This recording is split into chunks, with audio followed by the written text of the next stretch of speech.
பொள்ளாச்சியிலேருந்துங்க 10வது கிலோமீட்டரில் ஒரு 4.5 ஏக்கரா தோப்பு தாங்க சேல்ஸுக்கு வந்திருக்குதுங்க. கரெக்டாக NH பைபாஸ் ரோட்லேருந்து கரெக்டாக உள்ளுக்குள்ளே வந்தீங்கன்னா ஒரு 3/4 கிலோமீட்டர் டு 1/2 கிலோமீட்டர் டிஸ்டன்ஸ்லேயே உங்களுக்கு இந்த தோப்பு ரீச் ஆகிடும். கரெக்டாக ஒரு 2 மினிட்ஸ் ட்ராவலிங் பைபாஸ் ரோட்லேருந்துங்க. அது கரெக்டாக ஒரே ரோடாக உங்களுக்கு உள்ளே வந்துடலாங்க. கரெக்டாக சொல்ல போனீங்கன்னா உள்ளுக்குள்ளே தோப்பு வந்து பார்த்தீங்கன்னா ஒரு சூப்பரான ஃபஸ்ட் கிளாஸில் மெயின்டைன் பண்ணி வச்சுக்கிறாங்க. ரோடு ஃபேஸை பார்த்தீங்கன்னா கிட்டத்தட்ட உங்களுக்கு ஒரு 1000 அடிக்கு மேலே இருக்குங்க. அப்படி உள்ளுக்குள்ளே வந்து பார்த்தீங்கன்னா மரமெல்லாம் பார்த்தீங்கன்னா எல்லாமே 25 வயசு மரம் தானே உங்களுக்கு. எல்லாமே காடு நல்லா சூப்பராக மெயின்டைன் பண்ணி ஜம்முன்னு வச்சுக்கிறாங்க. வாட்டர் சோர்ஸுக்கு இந்த ஏரியா உங்களுக்கு பிரச்சனை வராது. ஏன்னா பக்கத்தில் கெடிமேடு வாய்க்கால் இதெல்லாம் போயிட்டு இருக்கிறனால உங்களுக்கு என்றைக்கு வாட்டர் சோர்ஸ் உங்களுக்கு பிரச்சனை வராதுங்க. இதுக்கு வாய்க்கால் தண்ணியும் பாய்ங்க. காடு பார்த்தீங்கன்னா அப்படியே வட செருவு பூமிங்க. உங்களுக்கு வடக்கு பார்த்து இருக்குதுங்க. அப்படியே மூலையில் உங்களுக்கு என்ட்ரன்ஸ் இருக்குதுங்க.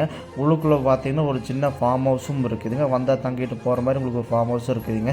இது ஏக்கர் விலை எவ்வளோ சொல்கிறாங்க பார்த்தீங்கன்னா 70 லட்ச ரூபா சொல்கிறாங்க. சொல்லும் வேலை தான் அது பேசி பெஸ்ட்டான ப்ரைஸ் பண்ணிக்கலாங்க. அது போக ஒரு தண்ணி கிணறும் இருக்குதுங்க. உள்ளுக்குள்ளே போரும் சப்பும் இருக்குதுங்க. கம்ப்ரஸர் கிடையாதுங்க. கம்ப்ரஸர் வந்து தண்ணி கொஞ்சம் பற்றாக்குறைன்னு சொல்லுவாங்க. போரும் சப்பும் இருக்குது. தண்ணி உங்களுக்கு நல்லா காடையாகவும் ஜம்முன்னு பாய்ங்க. ரோடு ஃபேஸை பார்த்தீங்கன்னா கிட்டத்தட்ட உங்களுக்கு 1000 அடிக்கு மேலே வருங்க. அங்கேருந்து எடுத்துக்கிட்டிங்கன்னா சும்மா அந்த ஃபென்சிங் தாண்டி வர வரைக்கும் உங்களுக்கு அப்படியே ரோடு ஃபேஸ் அப்படியே இருக்குதுங்க. காடு பார்த்தீங்கன்னா ஸ்கொயராக இருக்குங்க. அங்கே இழுத்து அப்படிலாம் இருக்காதுங்க. காடு ஜம்முன்னு மெயின்டைன் பண்ணி வச்சு பிடிச்சுன்னா ரியல் எஸ்டேட் டீம் கான்டாக்ட் பண்ணி